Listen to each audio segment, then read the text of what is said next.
Tome 2, module 10, Loi de liberté. Guide d'étude numéro 3, Libre arbitre et fatalité. Les doctrines qui prêchent l'existence d'un fatalisme dirigeant la vie de la personne dans tous les sens, de la naissance à la mort, enseignent que tous les événements sont préalablement fixés par une cause surnaturelle, l'homme n'ayant plus qu'à se réjouir s'il est favorisé par la chance ou à se résigner si le destin lui est adverse. Ceux qui croient à la prédestination se basent sur la souveraine grâce divine, enseignent que depuis toute éternité, quelques âmes ont été prédestinées à une vie de rectitude et après la mort à la grâce céleste, tandis que d'autres ont été préalablement assignées à une vie reprochable et par conséquent précondamnées aux peines éternelles de l'enfer. Si Dieu contrôle avec anticipation tous les actes et toutes les volontés de chaque individu, disent-ils, comment cet individu peut-il avoir la liberté de faire ou de ne pas faire ce que Dieu aura décidé qu'il fera?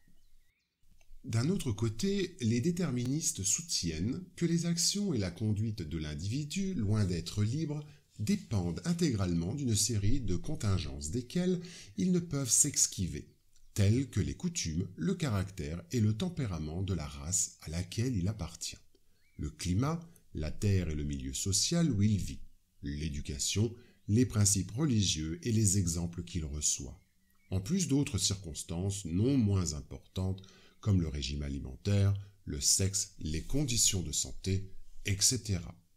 Ces doctrines, comme on le voit, réduisent l'homme à un simple automate, sans mérite ni responsabilité. Le spiritisme nous présente des enseignements plus conformes à la justice, à la bonté et à la miséricorde divine.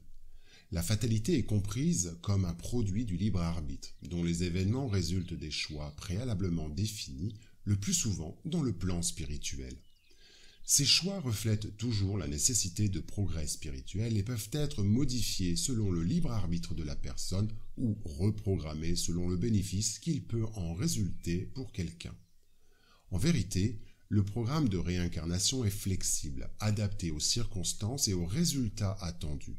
C'est pour cette raison que les esprits supérieurs affirment: la fatalité, véritablement, ne consiste que dans l'heure où vous devez apparaître et disparaître ici-bas. À l'exception du suicide, toujours vu comme une transgression de la loi divine, nous ne devons craindre aucun danger qui menace notre intégrité physique, car nous ne périrons pas si notre heure n'est pas arrivée. Cependant, il faut souligner que si l'heure de la mort est infaillible, on ne peut en déduire que les préoccupations pour l'éviter soient inutiles. Lorsque l'homme pressent que sa vie est en danger, il reçoit un avertissement des bons esprits afin qu'il dévie du mal et reprogramme ses actes. Il y a des gens qui semblent persécutés par une fatalité, indépendamment de la manière dont ils procèdent.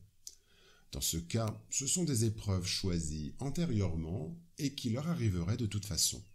Cependant, de telles épreuves ne reflètent parfois que les conséquences de fautes commises par des actes irréfléchis dans l'existence actuelle.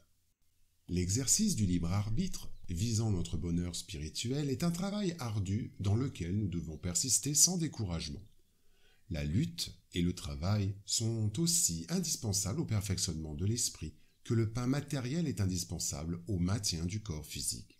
C'est en travaillant et en luttant, en souffrant et en apprenant que l'âme acquiert les expériences nécessaires dans sa marche vers la perfection. Il n'y a jamais de fatalité dans les options morales, car une décision personnelle malheureuse ne doit pas être vue comme une malchance ou comme une imposition de Dieu à ses enfants. C'est pourquoi les esprits supérieurs affirment: or, celui qui délibère sur une chose est toujours libre de la faire ou de ne pas la faire. Si l'esprit savait d'avance que, comme homme incarné, il doit commettre un meurtre, c'est qu'il y serait prédestiné. Sachez donc qu'il n'y a personne de prédestiné au crime, et que tout crime ou tout acte quelconque est toujours le fait de la volonté et du libre arbitre. En résumé, la fatalité qui semble présider au destin est le résultat de choix définis dans notre programme de réincarnation et de notre libre arbitre dans les actions quotidiennes. Ainsi, soyons attentifs aux conseils de l'un des esprits de la codification. Toi-même as choisi ton épreuve. Plus elle est rude, mieux tu la supportes. plus tu t'élèves. Ceux-là qui passent leur vie dans l'abondance et le bonheur humain sont de lâches esprits qui demeurent stationnaires. Ainsi, le nombre des infortunés l'emporte de beaucoup sur celui des heureux de ce monde, attendu que les esprits cherchent pour la plupart l'épreuve qui leur sera la plus fructueuse. D'ailleurs, la vie la plus heureuse est toujours agitée, toujours troublée, ne serait-ce que par l'absence de la douleur.